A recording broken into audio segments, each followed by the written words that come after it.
বন্ধুরা আজকে আলোচনা করব বেস্ট 3 ক্যামেরা অ্যাঙ্গেল নিয়ে। বন্ধুরা অনেক সময় কি হয়, ভিডিওর মুড অনুযায়ী যদি আপনারা অন্য ক্যামেরা অ্যাঙ্গেল দিয়ে সেই ভিডিওটাকে শ্যুট করেন তাহলে ভিডিওটার কোনো প্রকার মিনিং দাঁড়ায় না। তো সেই জন্য সঠিক জায়গায় সঠিক ক্যামেরা অ্যাঙ্গেল ইউজ করা প্রয়োজন। তো আজকের এই 3টি ক্যামেরা অ্যাঙ্গেল আপনাদের ভিডিওর জন্য কাজে লাগবে। আপনারা যদি যে কোনো ধরনের শর্ট ফিল্ম, যে কোনো ধরনের যদি সিনেম্যাটিক ভিডিও শ্যুট করে থাকেন তাহলে আপনাদের জন্য এই ক্যামেরা অ্যাঙ্গেলগুলি হতে চলেছে। তো অনেক ধরনের ক্যামেরা অ্যাঙ্গেল রয়েছে যেগুলো মুভিতে অনেক ধরনের ব্যবহার হয়, কিন্তু আজকে আপনাদের বলবো 3টি ক্যামেরা অ্যাঙ্গেল, যে 3টি ক্যামেরা অ্যাঙ্গেল অনেক প্রকার শর্ট ফিল্মে অথবা ইউটিউব ভিডিওতে আপনারা এই ক্যামেরা অ্যাঙ্গেলগুলো ইউজ করতে পারেন। তো চলুন ভিডিওটি শুরু করা যাক, জানা যাক কোন 3টি ক্যামেরা অ্যাঙ্গেল আমাদের কাজে আসতে পারে। তো চলুন লেটস স্টার্ট।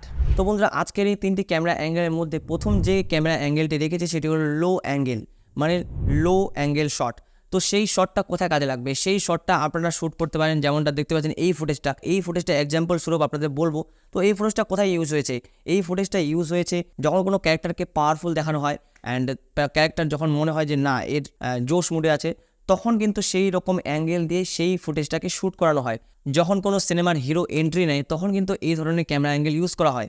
তো আশা করি আপনারা বুঝতে পেরেছেন যে আমি কীরকমভাবে বোঝাতে পেরেছি। অ্যান্ড এই ফুটেজটা দেখে তো অবশ্যই আপনারা বুঝতে পেরে গেছেন যে ক্যারেক্টার যখন পাওয়ারফুল মোডে থাকবে তখন লো ক্যামেরা অ্যাঙ্গেল শটটি নিতে হবে।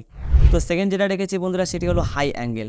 হাই অ্যাঙ্গেল বলতে গেলে যেমনটা দেখতে পাচ্ছেন আই লেভেলে যে ক্যামেরাটা থাকবে তার একটু উপরে, সেটাকে আমি হাই অ্যাঙ্গেল বলতেছি।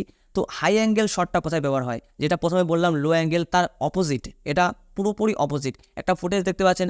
এই ফুটেজে যখন কোনো ক্যারেক্টারকে একটু ভয় এবং পাওয়ারলেস যখন দেখাতে হয় তখন এই ধরনের শটটি ব্যবহার করতে হবে। যেমন ধরুন যে কোনো মুভিতে ভিলেনের যখন শটটা নেয় অথবা ভিলেন যখন একটু ভয়ে থাকে তখন এই ধরনের শটটা কিন্তু নেওয়ানো হয়। তো এমনটা ভুল কখনোই করবেন না, ভিলেনের শট মানেই হাই অ্যাঙ্গেল না।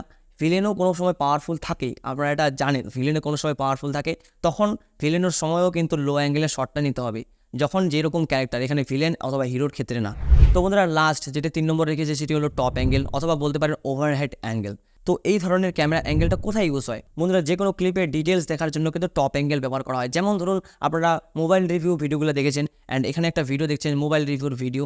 তো এই ভিডিওটাতে দেখতে পাচ্ছেন টপ অ্যাঙ্গেল, ভিডিও চলতেছে, মাল্টিপল অ্যাঙ্গেল দিয়ে তারা শ্যুট করে।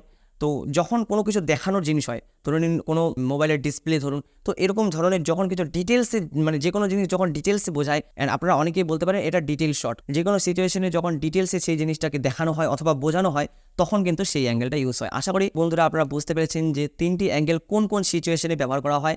অ্যান্ড আপনাদের আশা করি শর্ট ফিল্মে অ্যান্ড সিনেম্যাটিক ভিডিওতে কিন্তু এই ধরনের অ্যাঙ্গেলগুলো কাজে লাগবে। তো বন্ধুরা আজকের মতো এরকমই, ভালো থাকবেন, সুস্থ থাকবেন এবং এই ভিডিওটি কেমন লাগলো নিজে কমেন্ট বক্সে অবশ্যই জানাবেন। আর নেক্সট ভিডিও কী টপিকে চাই কমেন্ট বক্সে জানালে ভালো হয়। Take care and